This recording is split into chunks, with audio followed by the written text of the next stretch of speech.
This is a somewhat different video because I never intended to put it on YouTube. I just wanted to use my GoPro chest mount for the very first time and just test it, see how it works. But I kind of enjoyed the video as I watch it, so I thought I'd throw it up on YouTube anyway. Here I am leaving my room at the guest house. These two people are my friendly landlord and landlady. And that shows one advantage to using the GoPro chest mount because it captures a lot of candid video that I wouldn't normally get if I was holding the GoPro in my hand. So that's kind of cool. And of course, both of my hands are free because I have the GoPro mounted on my chest right now. And you can see what I'm doing with my hands. And the big advantage, of course, is right here, that I can shoot video while I'm riding the scooter, and you get a nice view of the front of the scooter, so you do get the sense of what I'm riding, I guess. Normally, if the GoPro is mounted on the scooter itself, all you see is the road ahead of me. And I don't know if that's good or bad. There's my landlady again, giving me a smile and a wave to send me on my way. I'm on my way to immigration, by the way, because I have to pick up my 60-day extension of stay stamp. Right here, though, you can see one disadvantage to the chest mount, or not really a disadvantage, something you have to think about, is that when the GoPro is on my chest, I can't see what it's filming. So here I think it's aimed too low. Nobody needs to see my knees in the video, of course. So I would prefer to have it angled upwards a little bit more, so you just see the scooter and the mirrors and the road and more of the buildings on either side. As I said, you don't need to see my knees, do you? But since I can't see the GoPro because it's on my chest, I have no idea whether it's filming, and to be honest, I don't even know whether it's recording at all, and that comes up a little bit later. My route to the immigration office takes me past a roundabout, which is always a lot of fun because I don't have a lot of experience with roundabouts in my life. So I'm not fully confident as I go around them. I'm slowly figuring out who has the right of way and what you do when you reach one. But it's pretty early in the morning. This is about 8:30 in the morning. I'd like to go to immigration right away before other people get there, when they open up right away. This is the main highway up ahead of me, and I'll be turning left here to head to the immigration office, which is located right at the Friendship Bridge, which crosses the river into Myawaddy in Myanmar.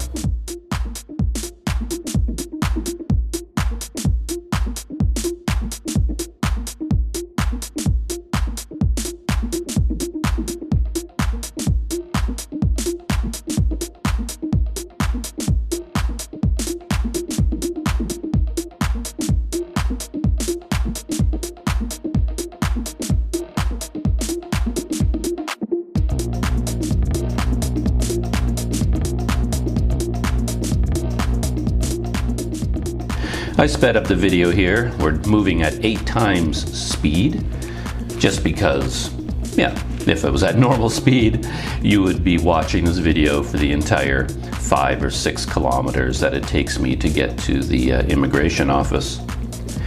Along the way, I'll be passing a gas station, and that's pretty convenient. It's one of these big, fancy 24-hour gas stations, and I always go there to get gas if I'm on my way to immigration or something like that. Here it is here, and this shows another advantage to the chest mount, because if I had the GoPro in my hand or mounted on the scooter, you wouldn't capture any of what is going on as I get gas. But as I get off the scooter, my GoPro shows me struggling as usual to open up the seat to get at the gas can, the gas tank, and this young guy helping fill my gas tank. Right there, he spots the GoPro on my chest, and I don't know whether he liked it or disliked it, or whether he could even tell that it was recording, because the GoPro does have a flashing red light on the front that shows when it is recording. And I was wondering whether I should cover that light up And then people around me, they see the GoPro, but they don't know whether it is on or off. I ended up getting about 50 baht worth of gas just to fill up the tank. The young guy actually turned to me when I drove up, and he said in English, "Fill it up?" And I indicated, "Yes, fill it up."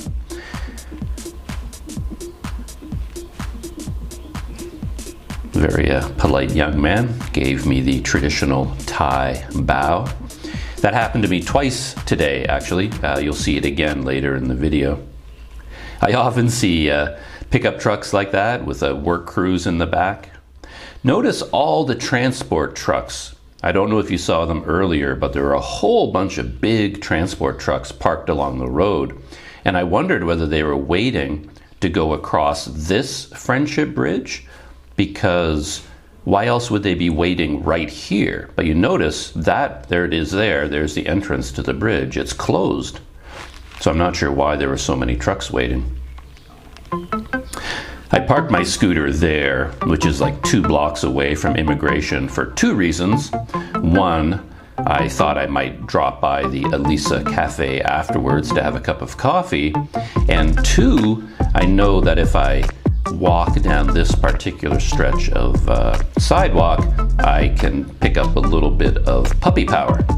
There's always these cute little puppies hanging out here early in the morning, and I always stop to say hello to them. They've gotten used to me, I think. This guy is the most friendly.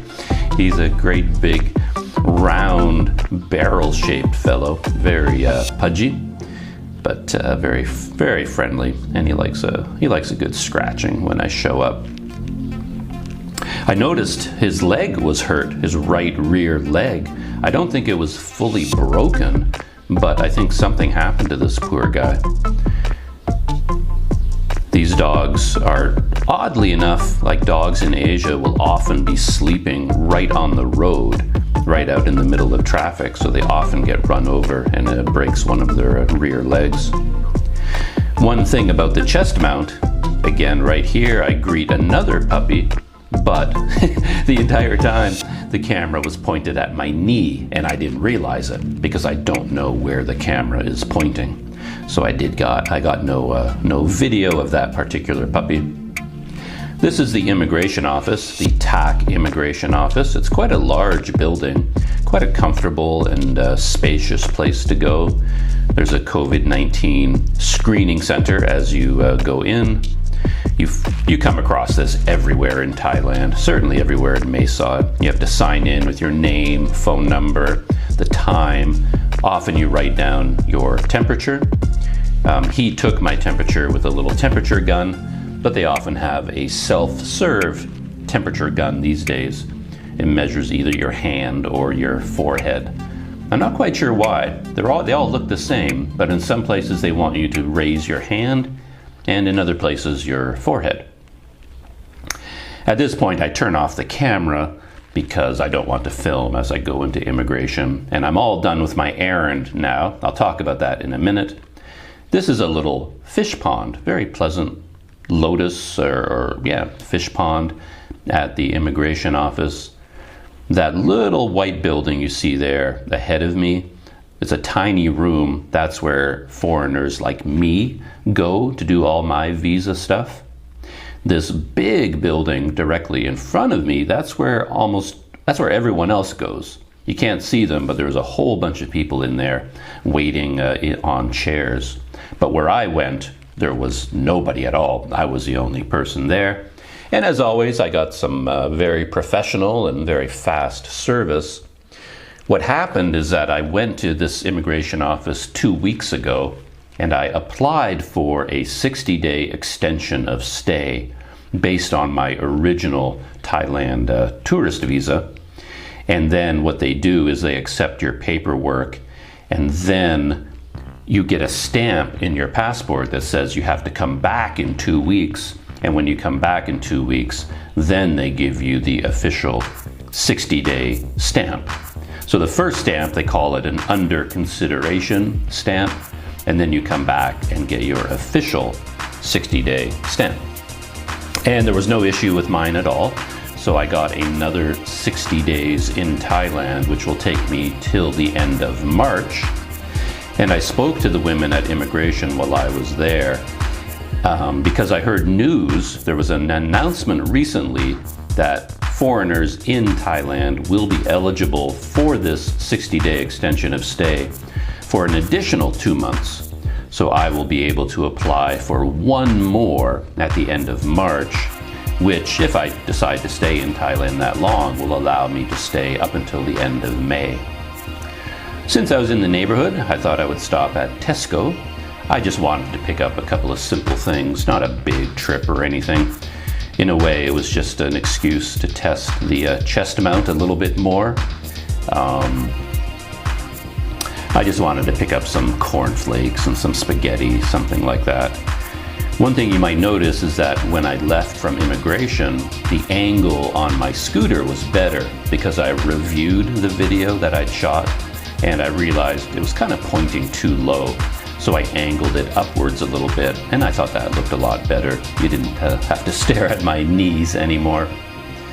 Going into Tesco, there's another health check at the very front.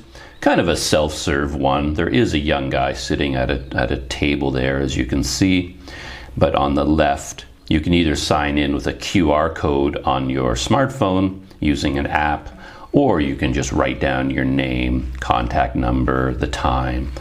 Then this particular thermometer, they have a big sign saying, don't you do it with your hand, you have to do it with your forehead. And that's what I'm doing there. I'm bending down. And I always get about 36.3 degrees as my temperature reading. Walking through the shopping mall. The Tesco grocery store is up on the second floor, so I have to take the escalator up. And we have increased to 4 times speed to take me through the store. On the left there is a banana electronics store. I usually spend a half an hour in there whenever I go to Tesco just to look at the new laptops and smartphones and gadgets, but it was closed this morning.